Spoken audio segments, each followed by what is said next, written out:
Hello, hi, welcome once again to M5's English language learning program, Let's Speak English.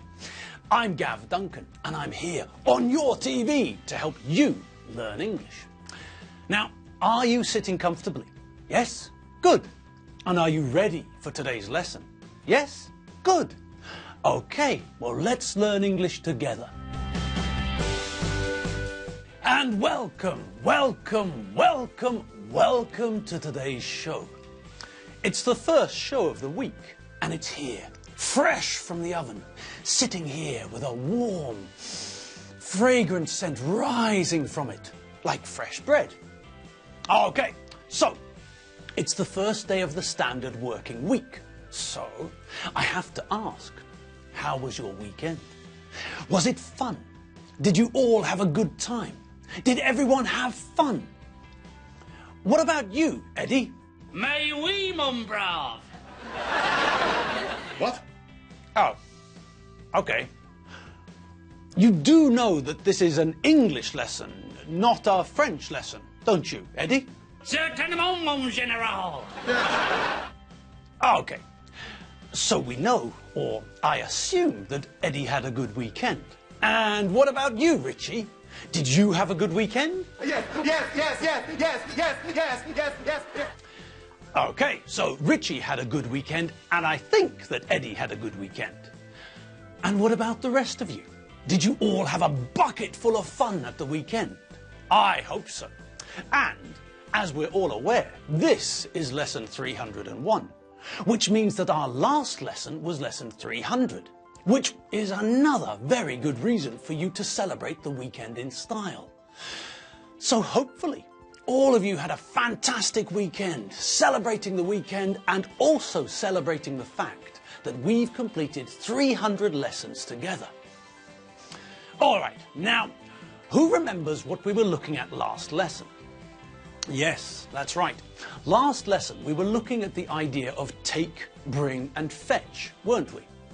Yes, and why were we looking at those three ideas? Can you remember? Yes, that's right again. We were looking at those three ideas because when we last saw the Benchfields, Alfredo sent Lizzie to fetch her brother Tim from the car park outside the supermarket. So, Lizzie went from where she was out to where Tim was in the car park before she came back with him. She went to fetch him. Okay then, let's see what they're up to. Let's see how they're getting along. Look, there they are. They're still in the car park. Come on, Tim, hurry up. Dad's waiting for us. He'll be really angry if we don't hurry up. Come on, get a move on. All right. Keep your hair on. I'm coming. Oi, Tim, don't forget. You know. Oh, no, I won't forget. Don't worry. What was that about? What? What was what about? What was that about? What? What are you talking about, Lizzie? Don't play dumb, Tim. You know what I'm talking about. I haven't got a clue what you're talking about, Lizzie. What did Eddie Finn say to you? Oh, nothing. What do you mean, nothing? I heard him say something to you. Oh, it's not important. Don't worry about it. Anyway, it's none of your business. Keep your nose out of my business. Ooh, blimey. Don't be so touchy. I was only asking. Yeah? Well, don't. Don't ask me about it because I won't tell you anything. It's none of your business. All right. Keep your hair on. Jeez. Look, just forget about it. Let's find the others. All right, Grumpy. And don't call me Grumpy. Blimey! Well, we found them, didn't we? And now they're both back in the supermarket. But, well, there's a little bit of tension in the air, isn't there? It's not a very relaxed atmosphere, is it? The conversation between Lizzie and Tim was, well, tense, wasn't it? Tim was very defensive about what Eddie said to him, wasn't he? When Lizzie asked what Eddie, the bad boy, said to Tim, Tim reacted aggressively, didn't he? That's a little bit strange, isn't it? Well, anyway, let's forget about that for a moment and concentrate on some of the language that we saw in that conversation. Well, for a start, we saw the word hurry again, didn't we? Yes, and we all know that the verb to hurry is a synonym for the verb to rush. They both mean to try and do something faster than usual. Now, we also have two nouns from the verbs, a hurry and a rush. When we use the nouns, we use them with the preposition in. We say, sorry, I can't stop and talk, I'm in a hurry. Sorry, I'd like to help, but I'm in a rush. When we use these phrases, in a hurry and in a rush, then we use them with the present simple form of the verb to be, and then add in a hurry or in a rush. It's very simple.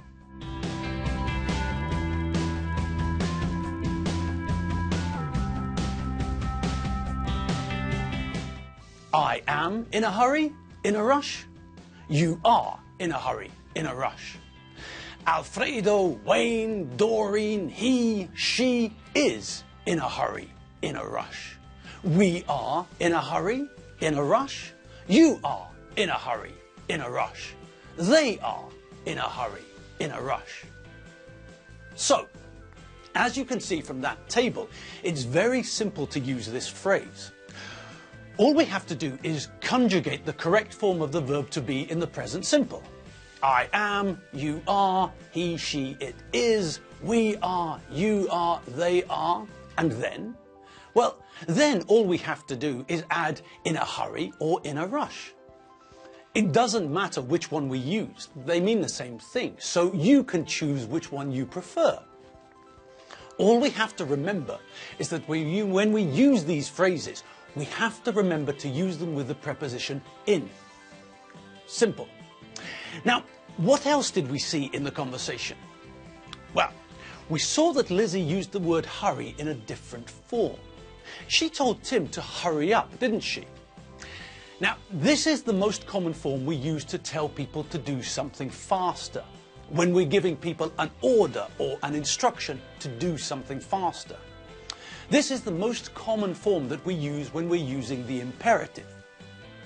Now, this is a word that we haven't seen before, but it's very simple. The adjective imperative means something which is vital, something which is essential, something which is crucial. All of these adjectives, vital, essential, crucial, and imperative, mean the same thing.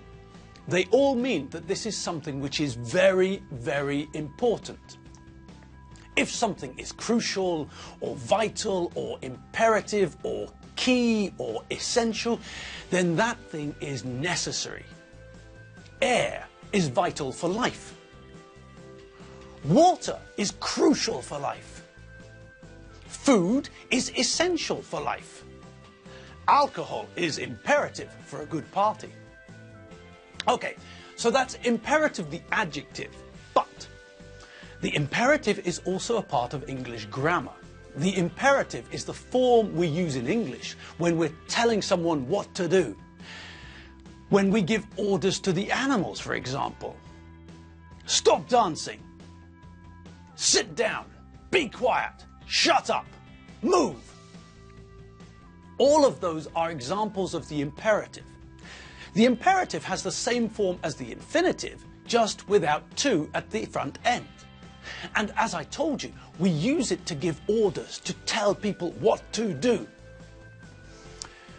Think about a situation when you're in the cinema, for example.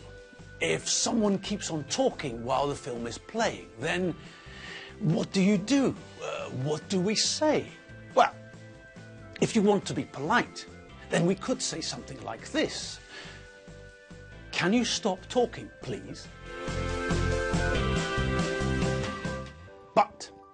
Imagine the situation where we've asked the person to stop talking 5 or 6 times and they're still talking. They ignored our request. They didn't stop talking, and now they're talking so much and so loudly that we can't concentrate on the film. We paid good money to see this film, and now, because of an idiot in the audience, we can't enjoy ourselves. So, perhaps we're not willing, we're not prepared to be polite, and we're not going to ask nicely now. Now we're going to tell them what to do. We're going to give them an order. We're going to use the imperative. We're going to tell them, be quiet. Or maybe we're going to tell them, shut up. Or maybe, stop talking. Now, in those 3 examples using the imperative, we can see some slight differences, can't we? In the first example, we're using the verb to be in the imperative, so we use it without to. And we're using this imperative with an adjective. We're telling the person to be quiet, to not make a noise, to not disturb us by making a noise. In the second example, we're only using the verb on its own without an adjective. In this case, we don't need an adjective. The verb to shut up means, in this situation, to stop talking. So, the easiest thing to say is just that. Use the infinitive to tell the person to stop talking. We use the verb to shut up in the imperative. So, without to, and we say, shut up! In the third example, again, we're using the imperative with another part of speech, aren't we? Yes, in the third example of the imperative, we're using the imperative form of the verb to stop. So, all we do is knock the to off the front of the verb and turn it into an imperative. Stop. And here, we're being very specific, aren't we? We're telling the person what we want them to stop doing. We're not telling them to stop chewing, or to stop eating pizza, or to stop dancing the polka, or to stop listening to Neil Diamond. No. Here, in this situation, we're telling them to stop making a noise with their mouths. We're telling them to stop speaking, to stop having a conversation while the film is playing. We're telling them to stop talking. And, oh, would you look at that? It's time for me to stop talking too. Yes, my friends, we've come to the end of the lesson. Our 15 minutes for today has come to an end, and it's time for us to turn the lights and camera off and go home. So, that's it for today. Tomorrow, we'll have another look at the language we saw in the conversation between Lizzie and Tim. And we'll try to discover what Eddie meant when he spoke to Tim. Okay? All right then. The rest of the afternoon is yours to enjoy. Have fun. Aha. Did you hear that? That was another imperative. Drink coffee. Relax. Have fun. Okay, that's enough imperatives for today. I'll see you all tomorrow. And remember, if you need more English, check out www.m5tv.hu. That's where we keep the older lessons. And that's where you can check out the vocabulary too. Okay, people, until tomorrow afternoon, have fun, eat well, sleep well, and I'll see you all later. Bye!